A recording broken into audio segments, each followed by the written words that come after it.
Welcome, team. NFL Week 7 Power Rankings. Week 6 was crazy. My name is James. I'm the hostess with the mostest, so I'm here to break down who is in the top 10, who got close, and who didn't make it. I'm going to give you a little spoiler right now. The Eagles didn't make it. Let's find out who did.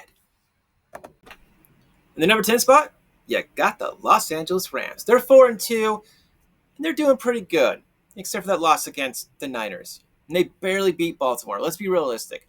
The first half of that game was very close and very low scoring. That goal line stand right before halftime seemed to awaken the Rams, who finally took the lead on the opening drive of the third quarter. It was great to see Kyron Williams make some few terrific plays, especially after that costly fumble against the Niners that I just talked about in Thursday Night Football.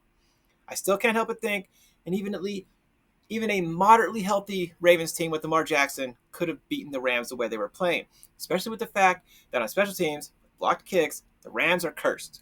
They're cursed, they're cursed, they're cursed. I'm sorry. I like what Puka Nacua is doing. I like Matthew Stafford, Devontae Adams. Puka Nacua is going to miss some time. It's going to hurt their offense. We'll see how they do without him, without that threat. I'm not sure they're going to stay on the top 10 for long. At number 9, we got the Seattle Seahawks. They're 4-2 in their division. So are the Rams, so are the Niners, but they're super banged up, even though they're super good. So I think the Seattle Seahawks have a legitimate chance at taking their division. And honestly, it might be the toughest division in football. The Seahawks have a player named Jackson Smith Njigba. I hope I'm saying that right. Jason is a true wide receiver one who's becoming one of the best at his craft. This team is pretty good. Their defense is solid. Their 2 losses do come at home, but they are 10-1 on the road, meaning they can go fight anybody. And at number 8, we got the Chargers. It was ugly down in Miami, but Justin Herbert, 4 drives in the second half to help bring that team to a victory. Oh, and somebody by the name of Kamani Vidal, I hope I'm saying that right, gave the Chargers the lift they needed with a career best 124 rushing yards and a TD catch. That's better than anything Saquon Barkley's done all year.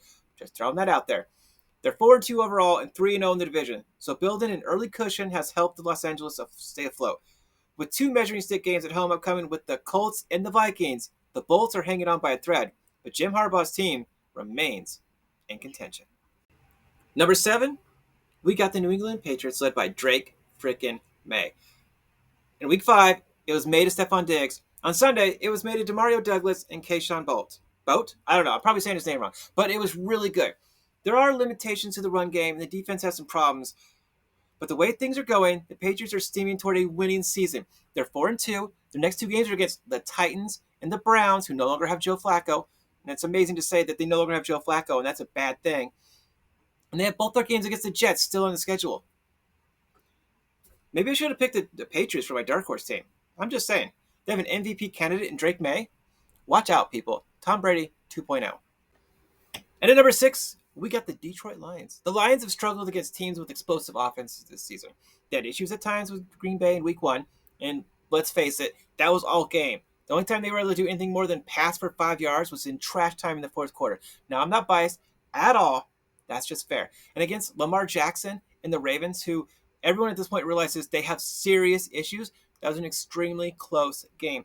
The Lions, being a top caliber team, should have blown them away. And Patrick Mahomes and the Chiefs showed exactly what they are. The Detroit Lions are not a top 3 team. They belong in the top 10, but they do not belong in the top 3. And cracking that number 5 spot, Old Man Rodgers and the Pittsburgh Steelers. They're 4-1. And they're in the division that's just basically giving it to them for free. Over the past 3 weeks, the AFC North has shifted almost completely into the Steelers' hands. They've won their only 2 games in that span, while the Ravens, Bengals, and Browns are 0-9. The Week 5 bye helped Pittsburgh get even better on defense, and it showed in Sunday against Cleveland. The Steelers battered Dylan Gabriel for 6 sacks, and they hit him 16 times and kept the Browns out of the end zone completely. The offense stalled for field goals 3 times in the first half, but Aaron Rodgers delivered another solid games with 2 second-half TD drives. Yes, that game relied more on the rushing and the defense, but Aaron Rodgers did what he was supposed to do, and they got them into positions, and they scored points. Also, the rest of their division is absolutely horrible, and they're definitely making the playoffs. At number 4, we got the Buffalo Bills. The Bills are in second place in the AFC East. Not a great place to be, considering they have the MVP Josh Allen. And after the second straight loss, and just frankly, they're just not looking like a very disciplined team right now. They got 8 more penalties in that game against Atlanta, bringing them a total of 30 penalties over the last 3 games. I really struggle with where to slot them because of this. Some of the problems were on offense tonight. It takes everyone. Little details matter. It wasn't good enough tonight, and we gotta we gotta find ways. We had some God-given opportunities. The play at the end of the half, Taylor Rapp busting his butt to make a play there, the field goal block. We had our opportunities to take advantage of, and we didn't. And coming in at number 3, we got my Green Bay Packers. Oh, I live, breathe, and bleed cheese. I am not biased at all. We're going to go 15-1-1 and win the Super Bowl. Now, back to the power rankings. The offense started a little bit slowly, but the defense shut Flacco down in that first half. Yes, he started to light it up in the second half, but he is let's not forget, a Super Bowl MVP quarterback from the past. He used to play for the Ravens. He's 40 years old. He's been around for a while. He's pretty good. Josh Jacobs, workhorse role, second half, helped spur the offense onto 2 important TD drives and a game-sealing field goal. We really were never in doubt of losing this game. I never thought to myself, Green Bay's going to lose. Coming in at number 2, we got Tampa Bay Buccaneers. Every single Sunday, it seems like Baker Mayfield seems to make one hellacious play with his legs, completely just destroying defenses and inspiring his teammates.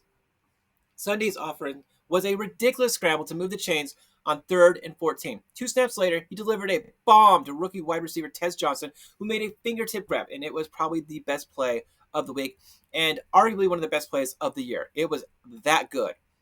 Got to give credit to Baker Mayfield and Tez Johnson.